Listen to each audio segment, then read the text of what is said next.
5 seconds to go.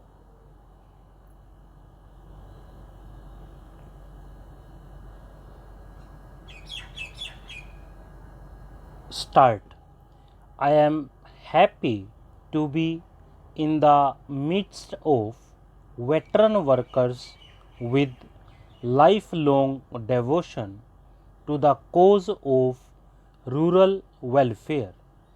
I am sure the seminar which I have the honor to inaugurate will evolve a comprehensive and action oriented strategy for rural development.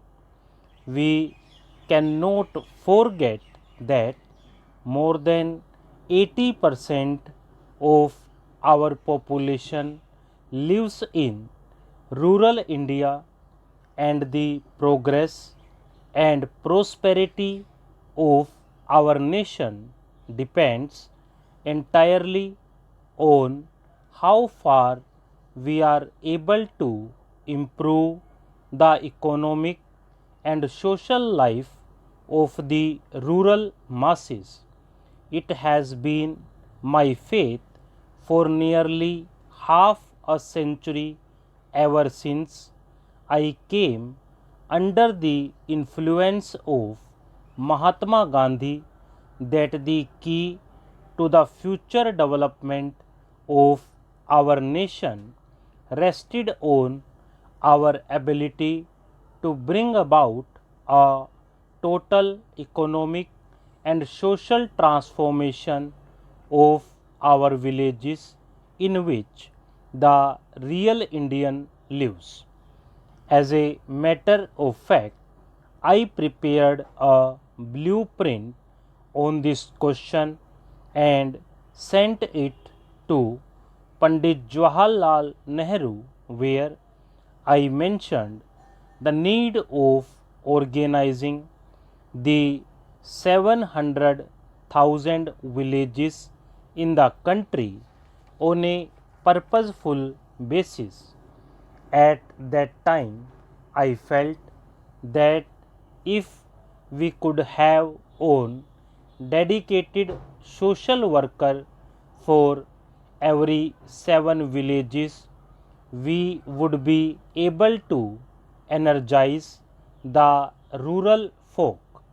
What was required and is even now required is to have dedicated workers who will completely identify themselves with the problems, hopes, and aspirations of the people.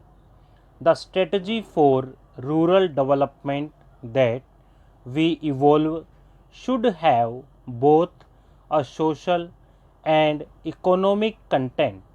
In my view, it should tackle the twin problems of ensuring maximum agricultural productivity and a massive growth of agro industries.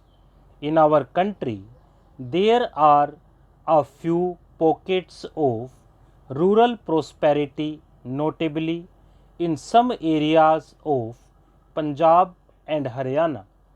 If we analyze carefully the reasons for this, one finds invariably that it is only in areas where agriculture has been developed into a core of an industrial network that agrarian prosperity follows agricultural progress.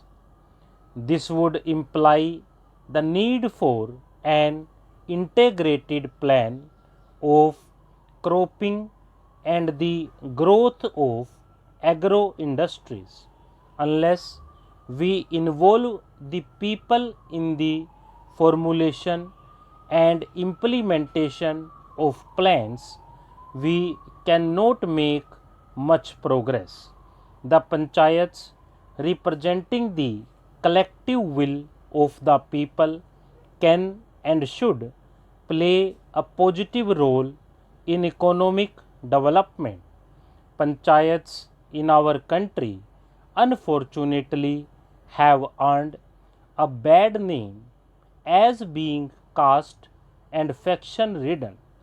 This must change, and we should banish outright these old world attitudes.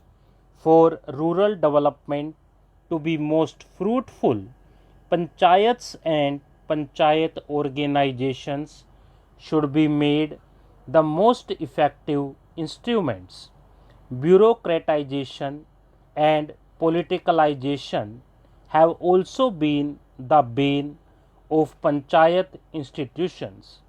These factors could be obviated by emphasizing social accountability and voluntary action at grassroots levels. Our rural folk are essentially good people, and if we provide them the right leadership and approach their problems with sympathy and understanding, the villages of India today can be converted into ideal centers of cooperative community life. The progress of the entire nation depends upon the progress of the rural community. In my view, village reconstruction with self reliance and self sufficiency as the two principal goals to be achieved is the most effective way to meet the challenges of poverty and unemployment. It is only through utilizing the available manpower resources in the best manner possible that we can achieve a breakthrough from the present stagnation. You are well aware of my emphasis on that setting of the landless through land colonization schemes. While land may be allotted to individuals, it must be ensured that it is not transferred.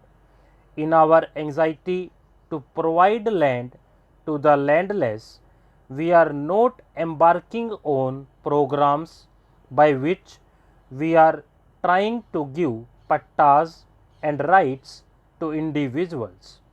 Giving off an acre or two to an individual landless farmer, in my opinion, does not solve any problem, for he does not have the necessary wherewithal for the development of the land and putting it to productive purpose.